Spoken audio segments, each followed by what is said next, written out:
14 പഞ്ചവത്സര പദ്ധതിയുടെ അവസാന വർഷമായിട്ടുള്ള 2026-27 സാമ്പത്തിക വർഷത്തേക്കുള്ള കരുവാരക്കുണ്ട് ഗ്രാമപഞ്ചായത്തിൻ്റെ വാർഷിക പദ്ധതിക്ക് ഇന്ന് DPC അംഗീകാരം നൽകിയിരിക്കുകയാണ്. ഒരു മാസം കൊണ്ടാണ് അതിൻ്റെ നടപടിക്രമങ്ങൾ മുഴുവൻ പൂർത്തീകരിച്ച് ഗ്രാമസഭകളും ആസൂത്രണ സമിതി മീറ്റിങ്ങും വർക്കിംഗ് ഗ്രൂപ്പും ഗ്രാമസഭകളും വികസന സെമിനാറും എല്ലാം ചേർന്ന് ബോർഡ് മീറ്റിംഗ് അംഗീകരിച്ച് പദ്ധതി സമർപ്പിച്ച് പദ്ധതിയിൽ ഒരു പോരായ്മയില്ലാതെ 100% സന്തോഷത്തോടു കൂടി തന്നെ കരുവാരക്കുണ്ട് പഞ്ചായത്തിൻ്റെ പ്രൊജക്റ്റ് അംഗീകരിക്കണ്ടേ. അതിൽ പ്രത്യേകത മലപ്പുറം ജില്ലയിൽ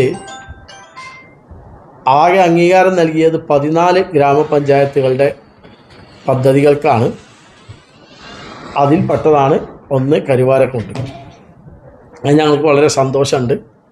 വിവിധ മേഖലകളിലുമായി പഞ്ചായത്തിൻ്റെ അടങ്കൽ തുക എന്ന് പറയുന്നത് 22,50,00,000 രൂപയുടെ പദ്ധതിയാണ് നമ്മൾ സമർപ്പിച്ചിട്ടുള്ളത്. 22,50,00,000 രൂപയുടെ പദ്ധതിയാണ് സമർപ്പിച്ചിട്ടുള്ളത്. അതിൽ ബെനിഫിഷ്യറി വിഹിതം വരും, ലോണ് വരും, അതുപോലെ വിവിധ ഗ്രാൻറ്റുകൾ വരും, എല്ലാം വരും.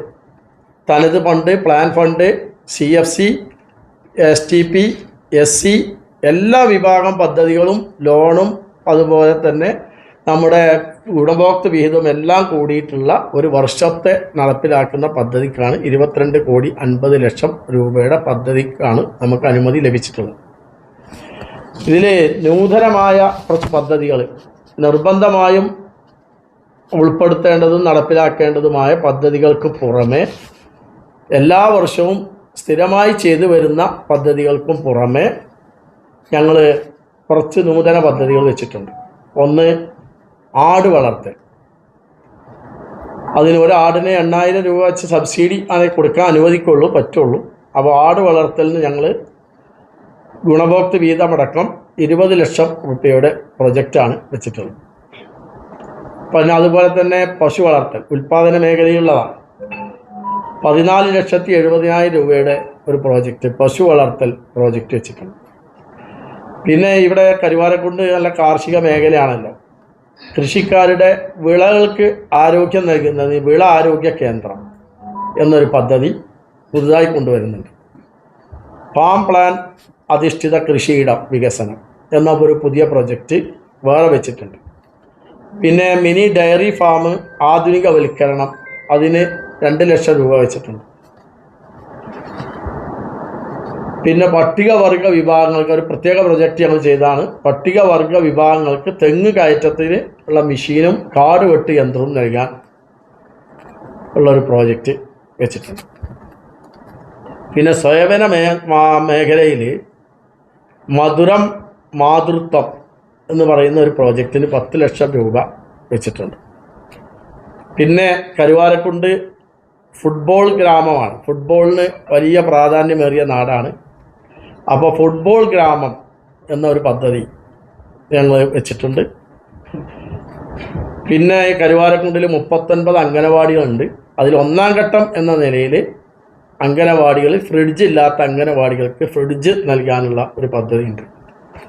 അതുപോലെ തന്നെ ഇപ്പോൾ വളരെയധികം കഷ്ടപ്പെടുന്ന ഒരു വിഭാഗമാണ് വയോജനങ്ങൾ. വയോജനങ്ങൾക്ക് അവരുടെ മറ്റ് ആവശ്യങ്ങൾക്കുള്ള ഉപകരണങ്ങൾ വാങ്ങുന്നതിന് 2 ലക്ഷം രൂപ വെച്ചിട്ടുണ്ട്. ഇതൊക്കെ നൂതന പദ്ധതികളായി ഞങ്ങൾ വെച്ചിട്ടുള്ളതാണ്. അതുപോലെ ഒരു എടുത്തു പറയേണ്ടത് പശ്ചാത്തല മേഖലയിൽ നമ്മളെ STP ആദിവാസി വിഭാഗങ്ങൾക്ക് ഉച്ചള, ചേരി, നെല്ലിക്കലടി എന്നീ ഉന്നതികളാണ്. ഇപ്പം കോളനികളെ പേര് മാറ്റിയിട്ടുണ്ട്, ഉന്നതികൾ എന്നാക്കിയിട്ടുണ്ട്. അതിൽ മിനി മാസ്റ്റ് ലൈറ്റ് സ്ഥാപിക്കാൻ ഫണ്ട് വെച്ചിട്ടുണ്ട്. പിന്നെ ഭിന്നശേഷി കുട്ടികളുടെ കലാമേളക്ക് ഫണ്ട് വെച്ചിട്ടുണ്ട്.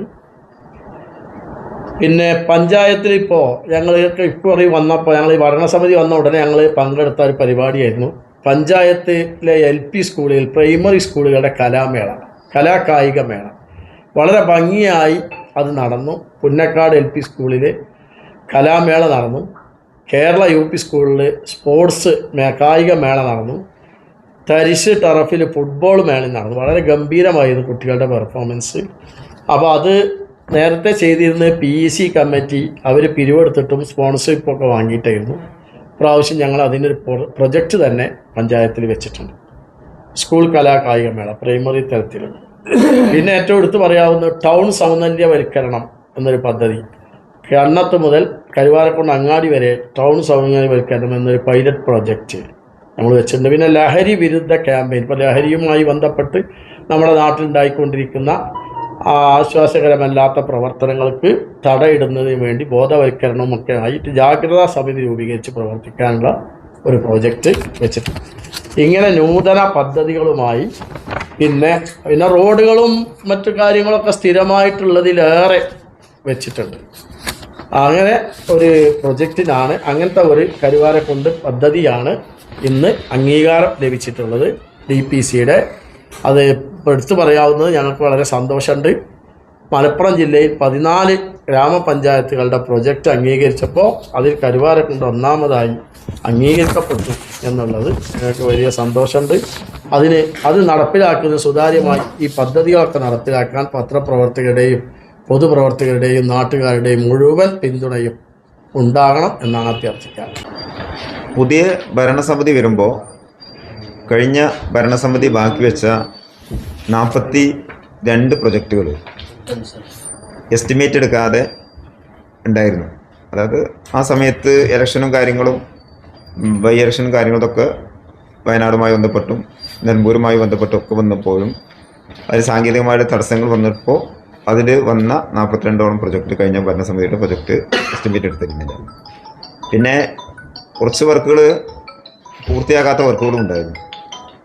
ഭരണസമിതി വന്നതിന് ശേഷം തന്നെ കൂടിയ ഭരണസമിതി യോഗ തീരുമാനപ്രകാരം അത്തരം എസ്റ്റിമേറ്റ് എടുക്കാത്ത മുഴുവൻ വർക്കുകളും എസ്റ്റിമേറ്റ് എടുക്കുകയും ബാക്കിയുള്ള ടെൻഡർ നടപടിയിലേക്ക് പോയിക്കൊണ്ടിരിക്കുകയാണ്. എന്നാലും ഇനി ആശങ്ക എന്താ വെച്ചാൽ അത്തരം മുഴുവൻ പ്രവൃത്തികളും പൂർത്തീകരിക്കുമെന്ന് പറയാൻ കഴിയില്ല. കാരണം അടുത്ത ആഴ്ചയോടുകൂടി നോട്ടിഫിക്കേഷൻ വന്നു കഴിഞ്ഞാൽ ഇനിയിപ്പോൾ ടെൻഡർ നടപടി പൂർത്തിയായാൽ പോലും എഗ്രിമെൻറ്റ് വെക്കാനോ ബാക്കിയുള്ള കാര്യങ്ങൾക്കോ ഒരുപക്ഷെ കഴിയണമെന്നില്ല. നോട്ടിഫിക്കേഷൻ വൈകുകയാണെങ്കിൽ, അതായത് മാർച്ച് പകുതി അങ്ങോട്ട് മാർച്ച് 20-ന് ശേഷമൊക്കെ ആണെന്നുണ്ടെങ്കിൽ എക്സ്പെൻഡിച്ചറാക്കാൻ നമുക്ക് സാധിക്കുമെന്നാണ്. നമ്മളെ സംബന്ധിച്ചിടത്തോളം ഈ പദ്ധതി ഇന്ന് അംഗീകാരം കിട്ടിയ പദ്ധതിക്ക് നിങ്ങളുടെയൊക്കെ സഹകരണത്തോടു കൂടി നേടിയിട്ടുള്ള അംഗീകാരമാണ്. നേരത്തെ പ്രസിഡന്റ് സൂചിപ്പിച്ച പോലെ തന്നെ 100ഓളം പഞ്ചായത്ത് വരുന്ന മലപ്പുറം ജില്ലയിൽ 14 പഞ്ചായത്തിനാണ് ഇന്ന് അംഗീകാരം നേടാൻ സാധിച്ചത്. അംഗീകാരം നേടിയപ്പോൾ തന്നെ അവിടുന്ന് പലരും 6ഓളം പഞ്ചായത്തിനൊന്നും മടക്കിയിട്ടുണ്ട്. ബാക്കിയുള്ള പഞ്ചായത്തുകൾക്കൊക്കെ സോഫ്റ്റ്വെയറിൻ്റെ പ്രശ്നവും ബാക്കിയുള്ള ഈ നടപടിക്രമങ്ങളുടെ ഭാഗം ഒന്നും നടക്കാത്തത് കൊണ്ടാണ്. അപ്പോൾ നമ്മൾ സമയബന്ധിതമായി കഴിഞ്ഞ 1-ാം തീയതിയാണ് വർക്കിംഗ് ഗ്രൂപ്പ്, 2-ാം തീയതിയാണ് വർക്കിംഗ് ഗ്രൂപ്പ് ഈ പദ്ധതിയുമായി ബന്ധപ്പെട്ടുള്ള ആദ്യപടി എന്നുള്ള നിലയിൽ വർക്കിംഗ് ഗ്രൂപ്പ് കൂടുന്നത്. അങ്ങനെ ഇന്ന് 25-ാം തീയതി ആയപ്പോഴേക്കും തുടർച്ചയായിട്ടുള്ള പ്രവർത്തനം നിങ്ങൾക്ക് കാണാൻ സാധിച്ചിട്ടുണ്ടാവും. എന്നും നടക്കുന്നത് പോലുള്ള ഒരു ഗ്രാമസഭയല്ല ഇത്തവണ കരുവാരക്കുണ്ട് പഞ്ചായത്തിലെ 24 വാർഡിൽ നടന്നത്. ജനപങ്കാളിത്തം കൊണ്ട് നല്ല സഹകരണം ലഭിച്ച ഒരു ഗ്രാമസഭയാണ് ഇത്തവണ നടന്നത്. അത് വർക്കിംഗ് ഗ്രൂപ്പ് ആയിക്കോട്ടെ, ആസൂത്രണ സമിതി, എല്ലാ കാര്യങ്ങൾക്കും വികസന സെമിനാറിലും ഒക്കെ ജനങ്ങളുടെ പങ്കാളിത്തവും പ്രതീക്ഷയും ഭയങ്കരമായിരുന്നു. ആ പ്രതീക്ഷയ്ക്ക് ഉയരുന്ന രീതിയിലുള്ള പദ്ധതിയാണ് ഇന്ന് അംഗീകാരം നേടിയുള്ളത്. ഈ പദ്ധതി നടപ്പിലാക്കുന്നത് ഒരിക്കലും 24 അംഗ ഭരണസമിതി അല്ല. ഈ 24 അംഗ ഭരണസമിതിയോടൊപ്പം പൊതുജനങ്ങളും മാധ്യമപ്രവർത്തകരും ബാക്കിയുള്ള എല്ലാവരുടെയും പരിപൂർണമായുള്ള പിന്തുണയും സഹായവും സഹകരണവുമാണ്. ഞങ്ങൾ ഉദ്ദേശിക്കുന്നത് അടുത്ത ഡിസംബർ ആകുമ്പോഴേക്കും ഈ പദ്ധതിയുടെ മുഴുവൻ എക്സ്പെൻഡിച്ചറാക്കി 100% തീർക്കുന്ന രീതിയിലുള്ള പ്രവർത്തന കലണ്ടറുമായിട്ടാണ് ഈ ഭരണസമിതി മുമ്പോട്ട് പോകുന്നത്. അല്ലെങ്കിൽ കഴിഞ്ഞ തവണ 3.5 കോടിയാണ് നമുക്ക് കരുവാരക്കുണ്ട് പഞ്ചായത്തിൽ നടത്തേണ്ട വികസന പ്രവർത്തനങ്ങളുടെ പൈസ വിവിധ കാരണങ്ങളാൽ നഷ്ടപ്പെട്ടു പോയി. അതുകൊണ്ട് ഇത്തവണ 2026-27 വാർഷിക പദ്ധതി അങ്ങനത്തെ ഒരു അനുഭവം ഉണ്ടാവില്ല എന്നാണ് ഞങ്ങൾ വിശ്വസിക്കുന്നത്. തീർച്ചയായിട്ടും അതിനുള്ള പിന്തുണയും സഹകരണമൊക്കെ നിങ്ങളുടെ ഭാഗത്തു നിന്നുണ്ടാവും. അത് തീർച്ചയായിട്ടും മിനി സിവിൽ സ്റ്റേഷനെ കുറിച്ച് സൂചിപ്പിച്ചിരുന്നു. അടുത്തതിൽ എന്തെങ്കിലും അതിന്റെ കാര്യങ്ങൾ എന്തെങ്കിലും ആയിട്ടുണ്ടോ?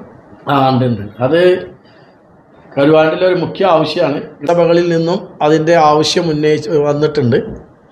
അത് പരിഗണിക്കും. പക്ഷേ ഈ വർഷം ഇപ്പോൾ ഞാൻ തുടക്കത്തിൽ പറഞ്ഞതുപോലെ അതിന് വലിയ ഭീമമായ തുക മാറ്റി വെക്കേണ്ടതുണ്ട്.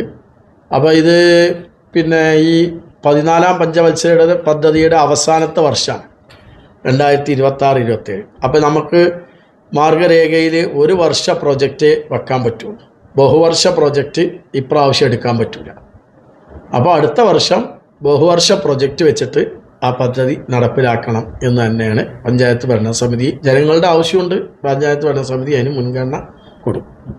പിന്നെ ഇതിൽ ഞങ്ങൾ ഹൈലൈറ്റ് ചെയ്യുന്നത് ഭൂരഹിത ഭവനരഹിത കരുവാരക്കുണ്ട് എന്നുള്ളതാണ് മെയിനായിട്ട് ഉദ്ദേശിക്കുന്നത്. അതിനകത്ത് ലൈഫ് ഭവന പദ്ധതി, ഭൂരഹിത ഭവന പദ്ധതിയിൽ ഭൂമി ഇല്ലാത്തവരുടെ 200 പേരുടെ ലിസ്റ്റ് ഇവിടെയുണ്ട്. അതിൽ 140ഓളം ജനറൽ വിഭാഗവും 60ഓളം SC വിഭാഗത്തിൽപ്പെട്ട ലിസ്റ്റാണ് ഇവിടെ ഉള്ളത്. അതിന് ഈ പദ്ധതിയിൽ നമ്മൾ തുക വകയിരുത്തിയിട്ടുണ്ട്. അത് ത്രിതല സംവിധാനങ്ങൾ ഉപയോഗിച്ച് ഞാൻ ബ്ലോക്ക് പഞ്ചായത്തിൻ്റെയും ജില്ലാ പഞ്ചായത്തിൻ്റെയും സംസ്ഥാന സർക്കാരിൻ്റെയും ഒക്കെ വീതം വന്നുകൊണ്ട് അത് സമ്പൂർണ്ണമായിട്ട് പിന്നെ സ്ഥലം അനുവദിക്കുകയും ആ സ്ഥലം അനുവദിക്കുന്നതോടുകൂടി അവർക്ക് ആ ആഴ്ചയിൽ തന്നെ ആധാരം കിട്ടിയാൽ ആ ആഴ്ചയിൽ തന്നെ എഗ്രിമെൻ്റ്, വീടിന് എഗ്രിമെൻ്റ് വെക്കുന്ന സംവിധാനം കൂടി നമ്മൾ പ്ലാൻ ചെയ്തിട്ടുണ്ട്. അതേപോലെ നമുക്കറിയാം കരുവാരക്കുണ്ട് പഞ്ചായത്തിലെ SC വിഭാഗം കൂടുതലുള്ള ഒരു പഞ്ചായത്താണ്. അവരുടെ SC നഗറിലുള്ള കുടിവെള്ള പദ്ധതിയുടെ കറണ്ട് ബില്ല് അടക്കാത്തതിൻ്റെ ഒരുപാട് പ്രശ്നങ്ങൾ, പിരിച്ചെടുക്കുന്നതിനും പൈസ ഇല്ലാത്തതിൻ്റെ ഒക്കെ പ്രശ്നമുണ്ട്. പക്ഷെ അത് പൈസ മുഴുവൻ, ആ ബില്ല് മുഴുവൻ തുകയും അടക്കുന്നതിനുള്ള പദ്ധതി SC കുടുംബങ്ങളുടെ കുടിവെള്ള പദ്ധതികൾ SC വിഭാഗത്തിൻ്റെ അതെന്ന് വെച്ചാൽ ഏറ്റവും അടിസ്ഥാന വിഭാഗമായിട്ടുള്ള SC വരെ സംരക്ഷിക്കുന്നതിന് നല്ല ഒരു പരിഗണന കൊടുത്തുകൊണ്ടുള്ള ഒരു ഇതാണ്. അതൊക്കെ സ്ഥിരമായിട്ട് ഉള്ള പ്രൊജക്റ്റുകൾ തന്നെയാണ്. നമ്മൾ പുതുതായി ഇപ്പോൾ വെച്ചതാണ്. അത് SC കുടുംബങ്ങൾ നിൽക്കുന്ന ഭാഗത്തെ കുടിവെള്ള പദ്ധതിക്ക് കറണ്ട് ബില്ല് നൽകണം. അതുപോലെ PMAY ഉണ്ട്. ഇപ്പോൾ ഇവിടെ 900 വീടുകളുടെ ലിസ്റ്റ് ഉണ്ട് ഈ കരുവാരക്കുണ്ട് പഞ്ചായത്തിൽ. പ്രധാനമന്ത്രി ആവാസ് യോജന PMAY, അതിന് 900 വീടുകളെ ലിസ്റ്റായിട്ടുണ്ട്. അതിലിപ്പോൾ അനുവദിക്കുന്ന വീടുകൾക്ക് ഒരു വീടിന് 70,000 രൂപ വെച്ച് പഞ്ചായത്ത് വിഹിതം നമ്മൾ നൽകാനുള്ള ഫണ്ട് വെച്ചിട്ടുണ്ട്. പിന്നെ കഴിഞ്ഞ ഭരണസമിതിയുടെ കാലത്ത് ഉണ്ടാക്കിയ 866 ലൈഫ് ഭവന പദ്ധതികളിൽ പൂർത്തീകരിക്കാത്ത 191 വീടുകളുണ്ട്. അവരെ പണം കൊടുക്കുന്നുണ്ട്. അതിന് പിന്നെ ലോൺ എടുത്ത് കഴിഞ്ഞ ഭരണസമിതി അപേക്ഷിച്ച ലോൺ ഇപ്പോൾ പാസ്സായി വന്നിട്ടുണ്ട്. ആ ലോണും ഇപ്പോൾ നമ്മുടെ ഈ തുകയിൽ പെടും. 1,90,00,000 രൂപ ലോൺ അനുവദിച്ചിട്ടുണ്ട്. അതും ഈ 191 കുടുംബങ്ങൾക്ക് അത് കൊടുക്കാനുള്ള, അപ്പം നിലവിലുള്ള ലിസ്റ്റുള്ളവർക്ക് കൊടുക്കാം. ഇതൊക്കെ ഈ ലൈഫ് ഭവന പദ്ധതി, SC വിഭാഗത്തിൻ്റെ ഭവന പദ്ധതി, വീടിന് സ്ഥലം വാങ്ങൽ, ഇതൊക്കെ ഉള്ള പ്രൊജക്റ്റിൻ്റെ കൂടെയാണ് നമ്മൾ അഡീഷണൽ ആയിട്ട് വെച്ച നൂതന പ്രൊജക്റ്റുകളെ കുറിച്ചാണ് എടുത്തു പറഞ്ഞത്. പിന്നെ അതുപോലെ കർഷകർക്ക് തെങ്ങിന് കവുങ്ങിനും ജൈവവളം ആയിരുന്നു 5 വർഷമായിട്ട് കൊടുത്തുകൊണ്ടിരിക്കുന്നത്. അത് കർഷകരുടെയും ADC മീറ്റിങ്ങിൻ്റെ ഒക്കെ അടിസ്ഥാനത്തിൽ രാസവളം കൊടുക്കണമെന്ന് നിർദ്ദേശം വരികയും ഇത്തവണ അത് രാസവളമാക്കി മാറ്റുകയും ചെയ്തിട്ടുണ്ട് കർഷകരുടെ ആവശ്യപ്രകാരം. നാളെ ബജറ്റ് സമ്മേളനം, നാളെ രാവിലെ 11 മണിക്ക് കരുവാരക്കുണ്ടിലെ വാർഷിക ബജറ്റ് അവതരണം ഉണ്ട്. ബജറ്റിനെ കുറിച്ചുള്ള കാര്യം നാളെ പറയാം.